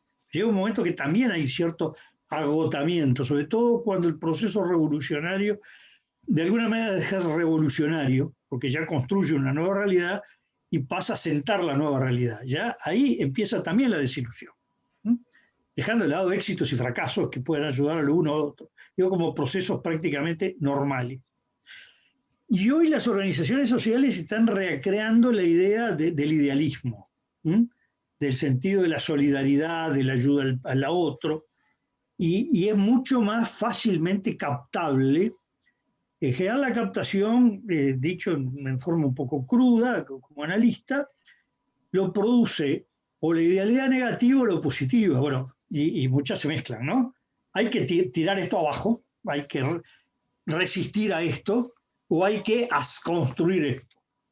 Y bueno, hoy la idealidad es más fácil ser expresada por las organizaciones sociales que las organizaciones políticas que tienen un pasado, sí que es reciente, de ayer de tarde, de estar gobernando y de estar tomando medidas.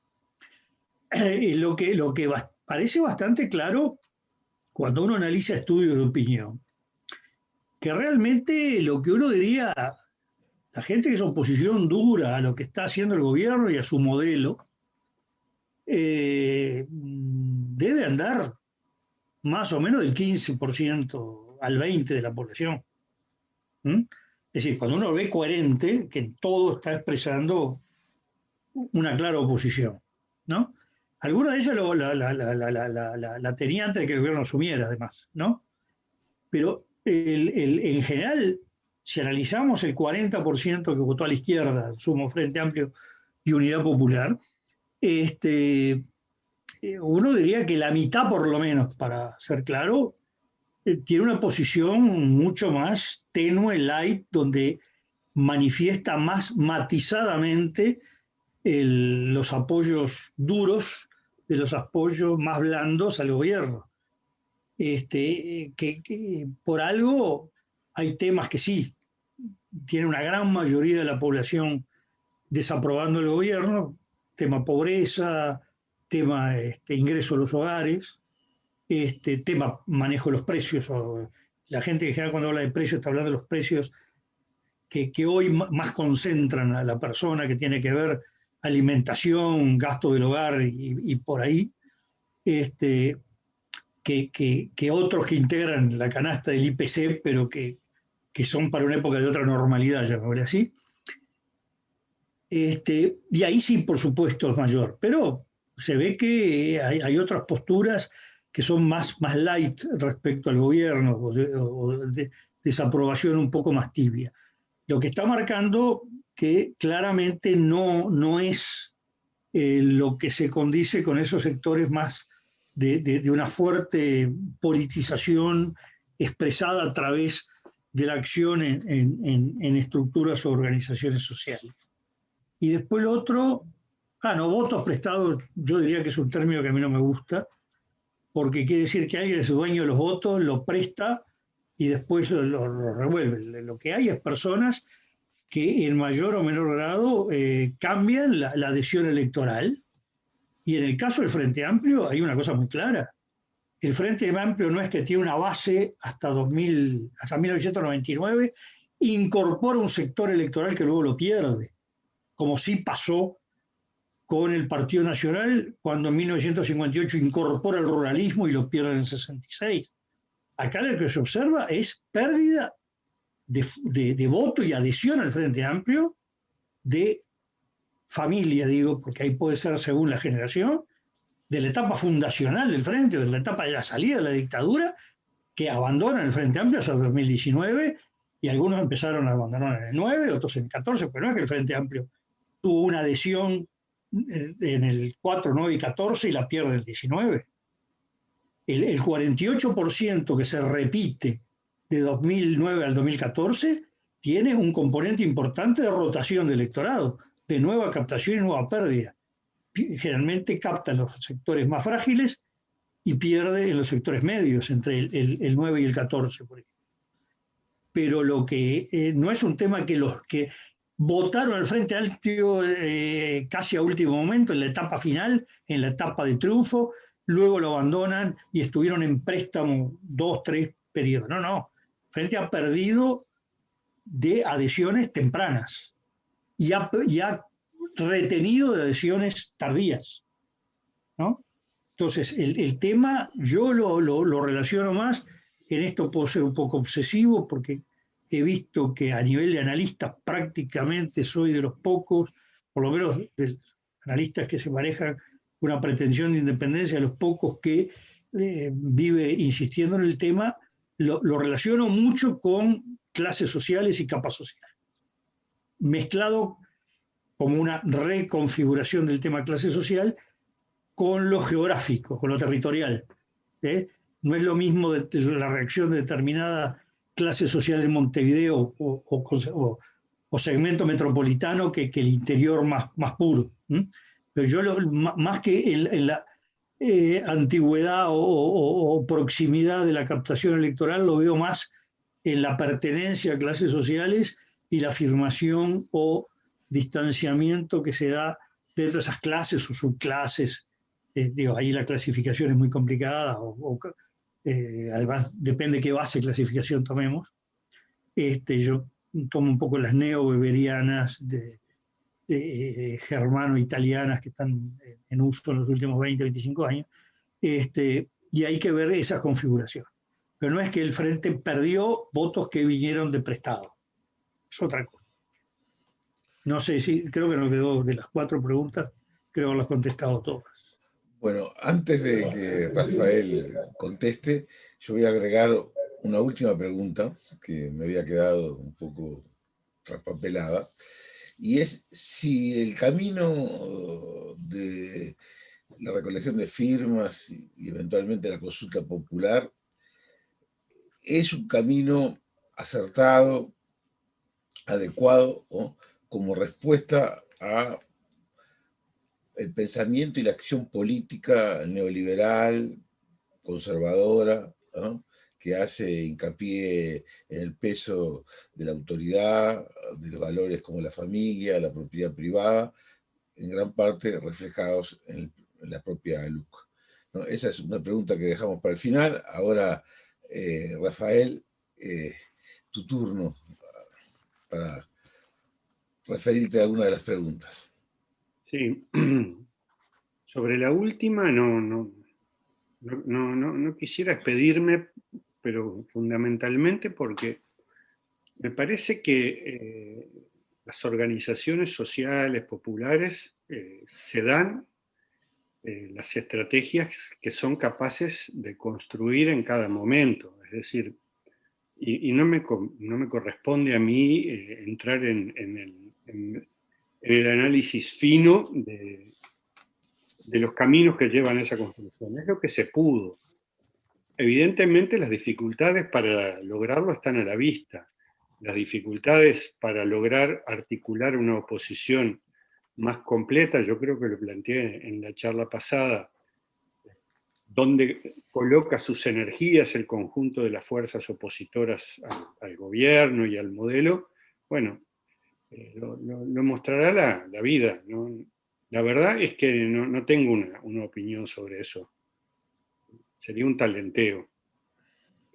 Y sobre todo a la vista del esfuerzo enorme que está haciendo una cantidad muy importante de personas para sostener esa posibilidad.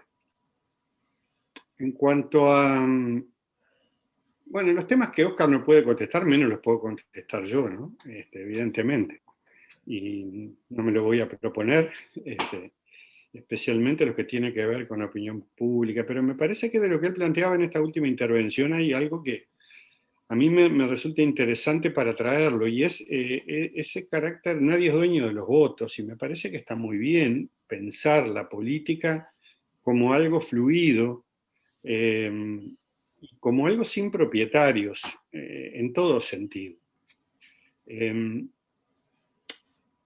Si a mí me hubieran dicho antes del 13 de marzo del año pasado que a nivel global se iba a producir un acatamiento unánime automático de las características que tuvo la decisión de la Organización Mundial de la Salud de categorizar, de acuerdo a los parámetros que maneja, correctos, los del mainstream de sanitario, de categorizar la pandemia, y que inmediatamente el conjunto de las élites políticas, científicas, informativas, de todos los niveles, iban a reaccionar con esa unanimidad, hubiera dicho que no había ningún tema de esa magnitud que pudiera, de esas características que pudiera provocarlo. Sin embargo, así está. Y así estamos instalados ya no solo en una pandemia, sino en una categoría que es la nueva normalidad, que contiene un conjunto de elementos de orden político, de orden jurídico, de orden emocional, de orden vivencial para las personas que todavía, sus efectos todavía estamos por imaginarlos. No sé si podremos imaginarlos desde este presente. Creo que en ese sentido hay una alerta epistemológica que yo traería, que es, bueno, tratar de romper la visión sociocéntrica de los efectos de la pandemia.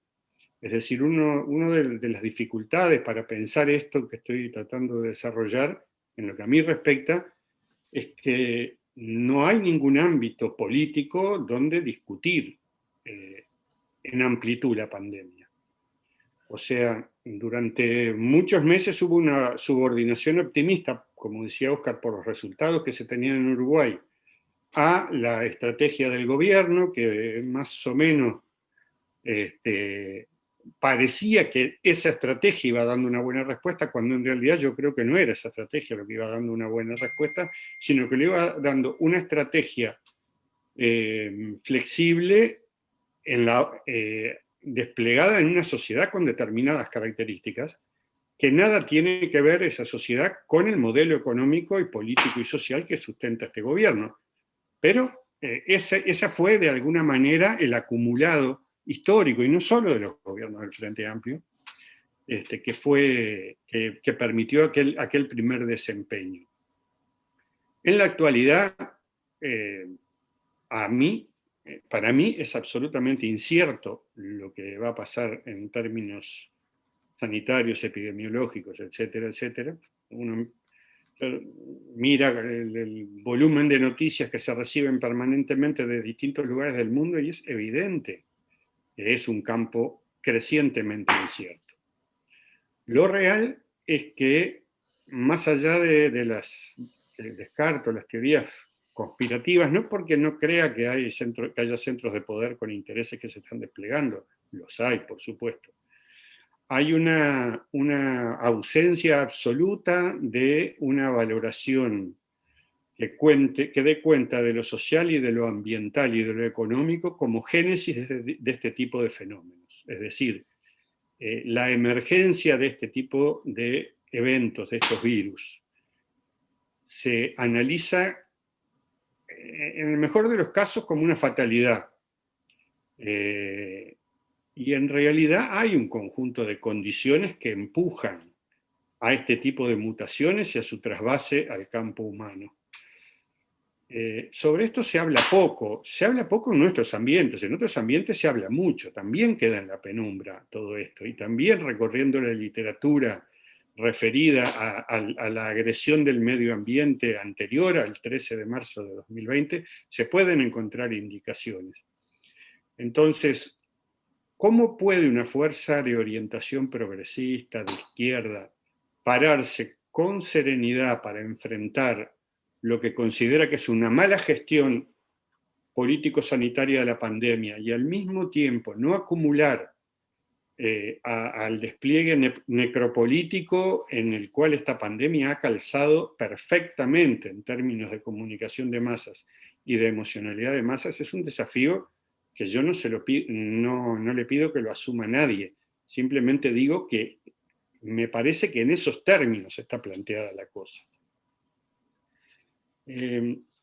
No creo que se acumule mucho. No creo que se acumule mucho en la mera contabilidad de fallecimientos. Creo que es necesario ampliar un poco el campo de resistencia a algo que es más complejo, también en Uruguay y también en términos de política social, política económica y en términos de democracia. Y sobre el tema de los jóvenes, evidentemente hay un divorcio enorme, no es nuevo, entre las expectativas y las prácticas de las nuevas generaciones y la de las viejas generaciones. Y los partidos políticos, por su propia naturaleza, son partidos de viejas generaciones. Es decir, no por la edad de sus integrantes, sino por el tipo de estructuras y de concepciones a las que responden. Incluso el movimiento sindical, en la época actual, yo diría que es un movimiento que está cuestionado desde el pasado y desde el futuro, en cuanto a que su pertinencia en un mundo donde las condiciones de trabajo van cambiando, y la pertinencia de un movimiento sindical ejemplar como el uruguayo, y cuando digo ejemplar me refiero en primer lugar en la construcción de una práctica policlasista, de unidad, de debate. Bueno, está muy complicado, porque sus bases están hackeadas en términos vitales y existenciales, y porque en definitiva el futuro en esa medida, el futuro del núcleo, que le da sentido a la lucha sindical, está cuestionado, Y desde el punto de vista del pasado, porque bueno, porque hay partes de ese pasado que deben ser revisadas y que deben ser actualizadas y que deben ser renovadas. Entonces, yo creo que el tema de las temporalidades en este análisis cobra vital importancia. Es decir, ¿qué queremos mirar? ¿Para qué queremos mirarlo? Hay una pensadora, bióloga feminista, Donna Haraway, que dice, tenemos que pensar, debemos pensar. Y yo empezaría todos nuestros encuentros y reuniones preguntándonos con sinceridad y a fondo, ¿tenemos que luchar? ¿Queremos luchar? ¿Vamos a pensar? ¿Para qué vamos a pensar? Y de alguna manera disparar desde allí, que coloca el problema en unos términos que pueden sonar muy individuales, pero que en última instancia están describiendo la magnitud de los problemas que atraviesan a todas las personas que tienen una voluntad transformadora. Es decir, el enorme cúmulo de incertidumbres, de las cuales los partidos también tienen que hacerse cargo. Bueno, Óscar, no sé, porque la pregunta última, ya que tengo después que tú hablaste, si quieres expresar algo sobre ella. Sí, te diría varias cosas. La primera,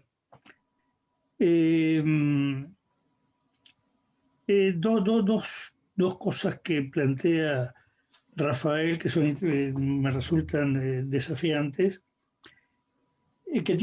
o un complemento al tema de los votos prestados. En realidad, lo que se está observando en el mundo, cuando digo el mundo me refiero a países de lo que se llama, como comodidad de trabajo, democracias de partidos, que básicamente es Europa Occidental y algunas otras partes del mundo, yo que sé, Japón, Australia, Nueva Zelanda, Uruguay, en cierto modo Argentina, lo fue Chile, México, lo fue Colombia, es decir, lo fue Costa Rica, que se produce desde más o menos 30 y pico de años, desde fines de los 70, de 80 a hoy, la caída en distintos lados, en distintos momentos, de las pertenencias partidarias. Pertenencia es cuando alguien no dice yo voto a, sino soy de. El tipo que dice yo soy blanco, yo soy colorado, yo soy frente amplista, que no es yo voto a. Ahí se han ido debilitando las pertenencias y eso ha generado, por ejemplo, una cosa que estamos estudiando es que empezamos a ver, cuesta mucho la cuantificación, gente que antes se decía frente amplista y ahora la autodefinición que adopta soy de izquierda. Aquí hay algo interesante que está ocurriendo. No quiero decir que sea un fenómeno generalizado ni nada, sino que empezamos a detectar que por ahí hay algo, que hay que verlo, ¿no? No llegamos a la situación de los países donde han desplomado sistemas de partido.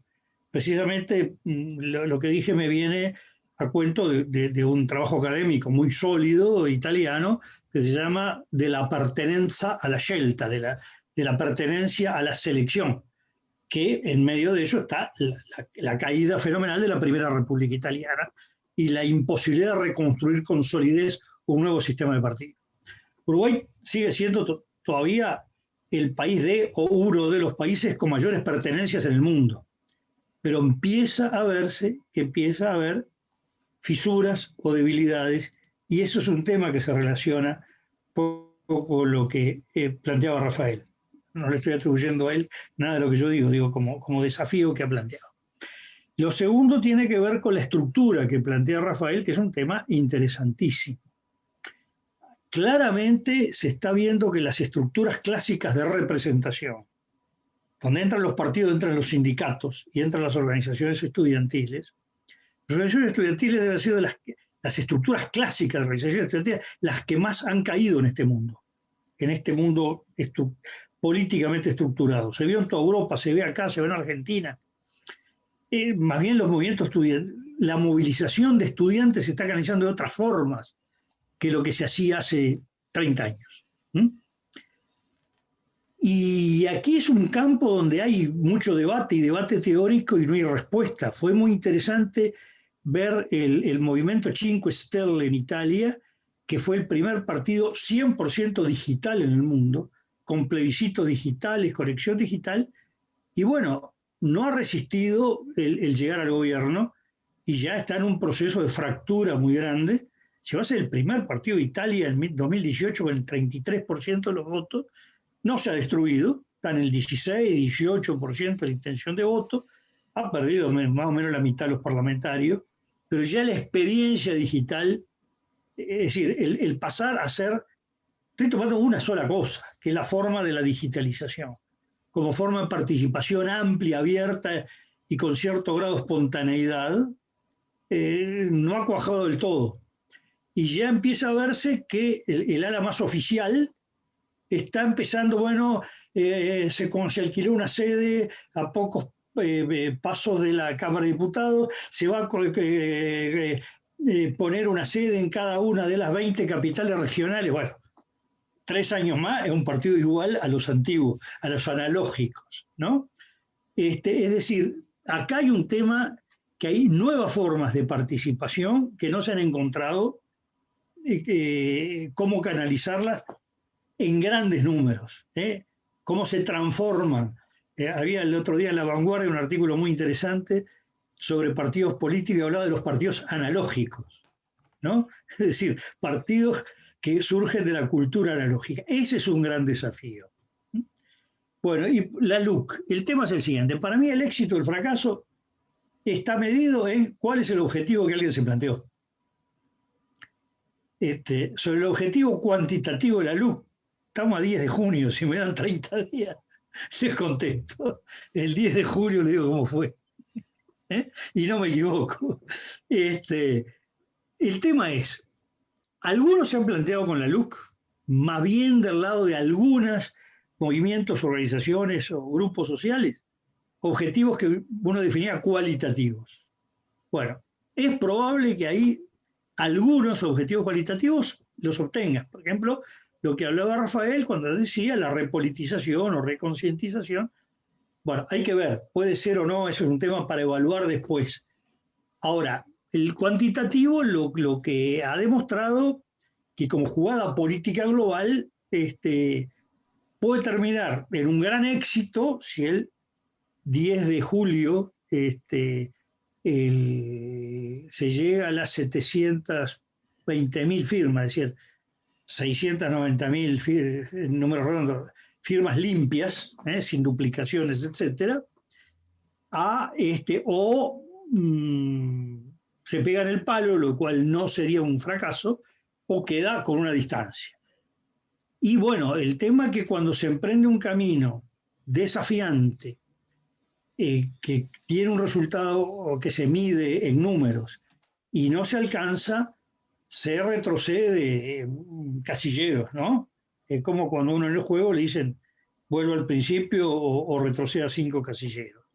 Entonces, pero ahí depende el objetivo que se haya plantado cada uno y el sentido, porque realmente haberse planteado como objetivo una ley que no tiene un punto concreto del que agarrarse, no es la ley de caducidad, no es la de empresas públicas cuyo centro era Antel, no fue la siguiente de Antel, no fue la de ANCAP, sino que eran muchos temas, muchos de ellos de difícil comunicación, temas más abstractos que refería a visiones de país y de derechos, que no se decía, mire, esto se traduce así, ¿no?